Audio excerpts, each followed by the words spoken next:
I'm Tracy Edwards, skipper of Maiden, the first all-female challenge in the Whitbread round the world race.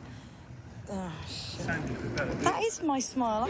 Thank you for making this extraordinary documentary that was moving, harrowing, inspiring, and utterly relevant to now. I made the decision to put an all-female crew into the race. My daughter was leaving primary school, and I went along to what was called a celebration evening, and they had invited along a guest speaker. And the guest speaker was Tracy Edwards. I don't see why I shouldn't be allowed to sail because I'm a girl. We were absolutely determined. I was thinking how remarkable it was that everything Tracy faced back then, my daughter would likely face now. And I have a son and two daughters, and I had never felt the need to tell my son that he should aim for the skies. And yet I still felt the need to remind my daughters that they could try anything they wanted to. And that really shocked me, that there was still that difference. I went up to Tracy afterwards and said, so, I'd love to, has anybody told your story as a film? Because I'm in that world and I'd love to talk to you about it. She said, no, but the remarkable thing is we had this camera on board the whole way around, and there exists out there all this footage of us. How many times we told we couldn't do it? You're not strong enough. You're not skilled enough. You'll all die. Tracy's mum had also kept every single piece of newspaper clipping, VHS, news broadcast, kind of TV show, everything that Tracy had been on. So we had another kind of layer of information to try and help put the jigsaw together. So yeah, it took a bit longer than we thought, but it's kind of the level of kind of information that we could go into with the archive, and that kind of detail I think really came out in the documentary. It's like hitting a brick wall every 10 seconds.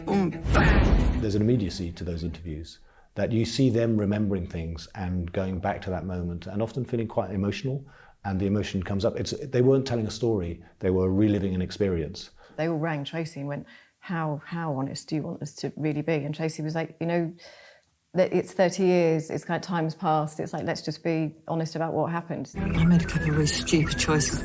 One mistake could mean disaster. And also the humility still. I mean, I was trying to think of an equable achievement, and it would be a bit like a women's cycling team entering the Tour de France. Yes, yeah. Yes. It would be That's very good. Along those lines. Like, Tracy is so humble, Well, you have to remember, all these women had incredible belief in themselves in the first place. To even put their hand up in such a chauvinistic world as the sailing world was back then, they were ballsy, basically. They were ballsy, and they weren't going to take no as an answer from anybody. People were scathing. Well, it was an all-woman crew. A bunch of girls. How'd you all get on? There's lots of Vaseline for chapped lips. Waterproof mascara. A very well-known yachting journalist referred to as a tin full of tarts. Even the women journalists were part of the culture of disparagement. This crew was not looked on as sports people, but as a sort of specialty interest. And one thing that Tracy says about the experience now, when she goes out and tells her story in the world, is that back then, if you like, a lot of women were part of the problem. Yes. And now maybe men are part of the solution. That actually it's a conversation that's happening now that involves, all genders. You're on your own. There is no hope if anything happens. The mental element to the race itself as well, which in those days it was like, we were talking about the training, and she was like, well, there was no training, in terms of nutrition or kind of preparation and kind of fitness levels and things like that. But she was like, the other thing that people forgot about was kind of your mental state, and it's like what you were going to go through for those 9 months. They just ploughed on through, committed to it 100%, steering, in this case, the toughest course of all the boats in that race.